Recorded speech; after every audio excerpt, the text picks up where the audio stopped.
Good morning and welcome to worship on this Sunday of August 2nd, 2020. And happy to have you with us today. And today's gospel is recorded in Matthew, the 14th chapter. Now when Jesus heard this, he withdrew from there in a boat to a deserted place by himself. But when the crowds heard it, they followed him on foot from the towns. When he went on shore, he saw a great crowd, and he had compassion for them and cured their sick. When it was evening, the disciples came to him and said, "This is a deserted place, and the hour is now late. Send the crowds away so that they may go into the village and buy food for themselves." Jesus said to them, "They need not go away. You give them something to eat." They replied, "We have nothing here but 5 loaves and 2 fishes." And he said, "Bring them here to me." Then he ordered the crowds to sit down on the grass. Taking the 5 loaves and 2 fish, he looked up to heaven and blessed and broke the loaves and gave them to the disciples. And the disciples gave them to the crowds. And all ate and were filled. And they took up what was left over the broken pieces, 12 baskets full. And those who ate were about 5,000 men, besides women and children. The Gospel of the Lord.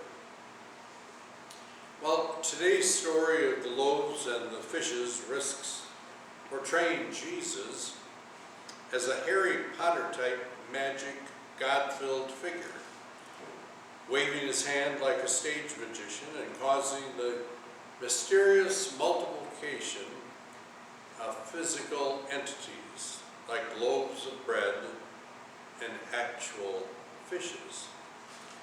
Such a literal mental image is not helpful, really for 3 reasons. First of all, it leaves the story entirely without the need for personal commitment to our equivalent situations.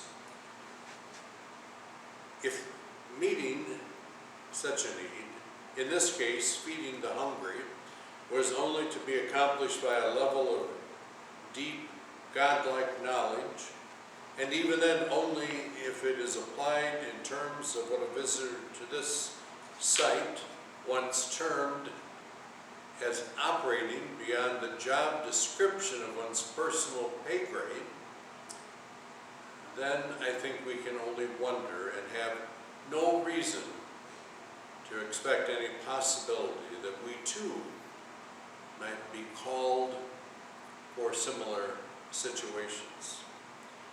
Second, our own inability to suspend the laws of nature implies that our interpretation of Jesus' form of magic action has nothing at all to do with our future actions in the sort of world we currently inhabit. Should we be surprised that most educated readers find the magic version unbelievable?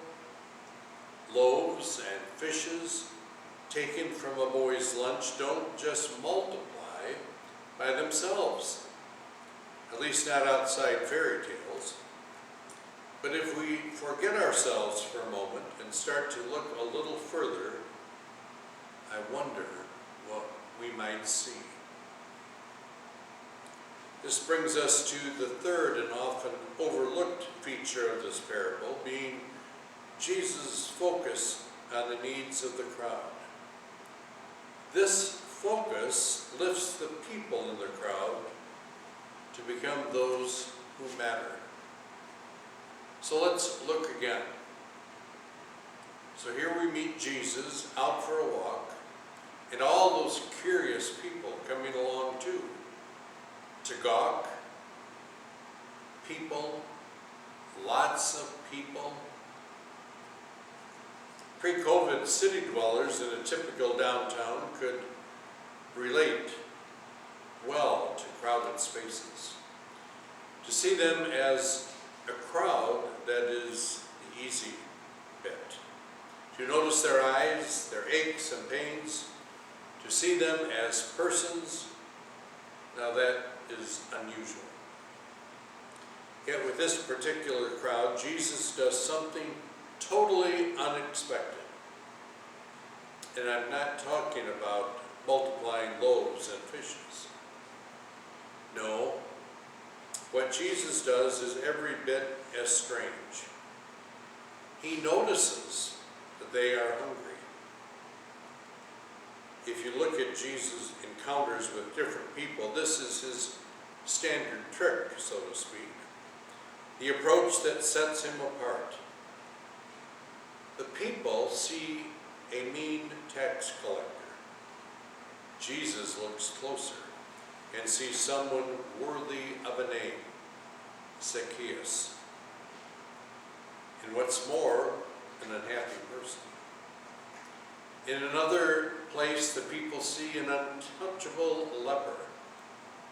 Yet Jesus sees a person who suffers and wants the touch of human hand to heal. Again, the disciples see a prostitute getting into Jesus' personal space, but Jesus sees her as Mary. Again, an individual with a name, a woman who can be welcomed.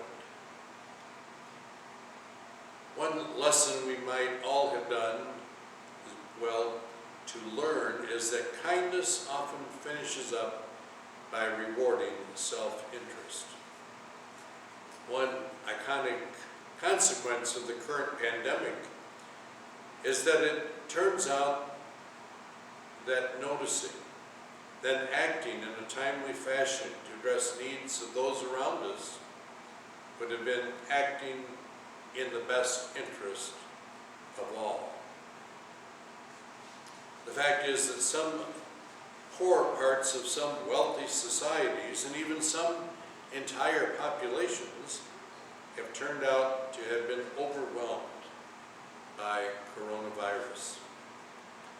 Because modern communities are very mobile, more vulnerable sectors are not isolated from the rest.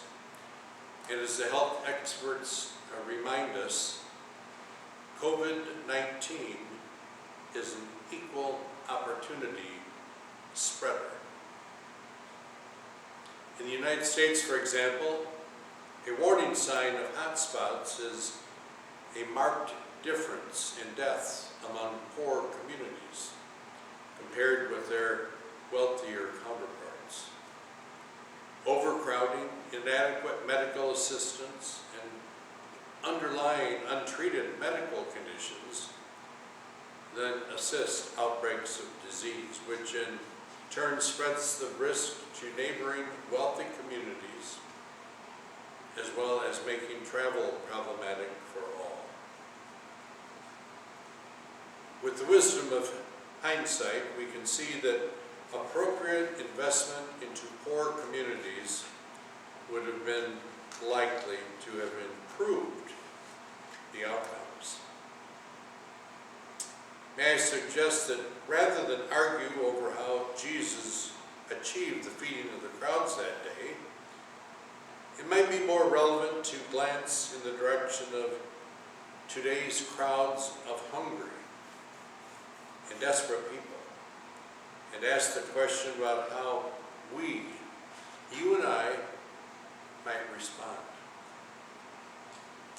The modern day prophets in UNHCR, which is the UN United Nations Refugee Agency, tells us it is a continuing crisis that must be addressed. An unprecedented 65.6 million people around the world have been forced from home. Among them are nearly 22.5 million refugees, over half of whom are under the age of 18. There are also also at least 10 million people who have been denied a nationality and access to basic rights such as education, and health care, employment, and freedom of government. And then remember our world where nearly 20 people are forcibly displaced every minute as a result of conflict or persecution. Our miracle observed this morning might at least remind us that if we were to apply Jesus' technique of noticing the masses as needy individuals, we might find ourselves looking beyond the categorization of unwelcome refugees and looking at such families, even those distant to us, as being made up of individual people like you and me, facing despair and feeling exactly as we ourselves would feel if visited by the same tragedy. So, to return to the loaves and the fishes, the second part of this miracle is that Jesus doesn't see himself, the one who was called the Son of God, as the only one to whom the responsibility for the act of kindness should be left. In another gospel version of the same story, he calls a boy to him to start the sharing process. In today's Matthew's version, it is the disciples he turns to.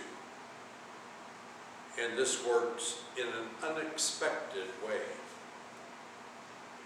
It is a sad commentary that these days we not only prefer not to notice too much by way of needs, but that when such situations are forced upon us, we don't see ourselves as part of the answer to need. I'm sure that many of us are unconsciously drawn to the easy option of praying for God to fix all. I've heard the most sincere prayers in church or in Bible study groups for God to address the needs of the hungry. But what is that worth without the genuine intention to get involved in Meals on Wheels or food parcel collection, or in our case, filling the needs of the Pecatonica Community Food Pantry to feed those who hunger? It is an interesting question as to how many things would remain on the prayer list if only the situations where we showed ourselves to be part of the solution were allowed to be mentioned. So we return now to reflect on those interesting discussions about whether or not the loaves and fishes story should be seen as a genuine magic-type miracle. My personal short answer as to whether or not there was supernatural magic is that, in fact, we may never know. An experiment is only a true experiment if it can be repeated. And since we cannot know about the accuracy of Matthew's reporting, and since Jesus himself is not on hand to organize the repeat performance with all conditions the same, we cannot organize the repeat for more objective recording. My personal preference, I guess, partly as a result of my own study and learning background, is to say that as far as I can see, there is no reason to invoke magic where none is really required. As far as I know, atoms do not reproduce themselves in bulk, just as fishes and loaves appear as if by magic. For me, I think it quite reasonable to say that the reason why the sharing miracle worked was that those present who did have food were moved by the disciples or the boy's example to share.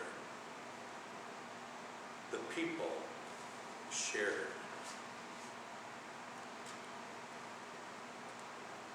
That particular hungry crowd was what Jesus chose as his context calling for action. Matthew invites us to see whatever Jesus in fact did. By all accounts of the people, they got fed, and what is more, what to us might have been a crowd of the unthinking has been transformed, if only temporarily, into caring community. So Jesus has successfully addressed his context. Our real world challenge is the still unequal distribution of resources and plenty and even access to medicines for those who are in need. Simple handouts may not even be the best long-term answer, because our sharing may need to include sharing the know-how and the resources to grow and share the food, so that at the end there will be, in fact, something left. Something left to gather. Can we lift our vision and start seeing from a new perspective? In church, we claim Jesus is leading us. Tomorrow, Monday, may be the test of what we claim on Sunday. Amen. Remember that we are together in spirit. Have a great day.